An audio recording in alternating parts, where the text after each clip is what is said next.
kenapa kena simpan emas tuan-puan? Kalau saya simpan emas, jujur saya cakap tuan-puan. Saya simpan emas sebab apa? Sebab saya stres simpan duit.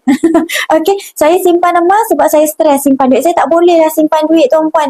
Simpan bocor tuan-puan. Okey, jadi tuan-puan, cara terbaik macam mana tuan-puan? Alhamdulillah, lepas saya kenal simpanan emas, baru saya tahu yang saya ni boleh menyimpan. Lepas saya kenal simpanan emas, baru saya tahu Masya Allah mudahnya nak ada simpanan. Kenapa selama ni tuan-puan saya kerja bertahun-tahun simpanan saya kosong? Kenapa selama ni saya kerja bertahun-tahun nak menyimpan RM1,000 pun payah berbenar tuan-puan? Nampak tak tuan-puan? Jadi kalau tuan-puan tanya saya kenapa kena simpan emas tuan-puan? Kalau tuan-puan ada masalah yang sama macam saya, tuan-puan tak boleh simpan duit. Tuan-puan simpan asyik bocor sahaja. Tuan-puan tukar pula simpan dalam bentuk simpanan emas.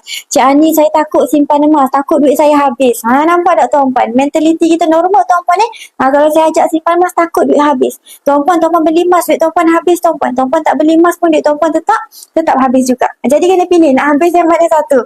Habis ke tempat entah ke mana-mana kan. Beli beg mahal, beli tu tak jadi apa.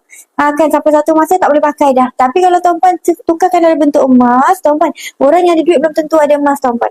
Tapi siapa yang ada emas, dia dah pasti-pastinya ada duit. Sebab itu tuan-puan kena juga simpan emas tuan-puan, sebab banyak sangat kelebihan simpanan emas. Banyak sangat manfaat simpanan emas.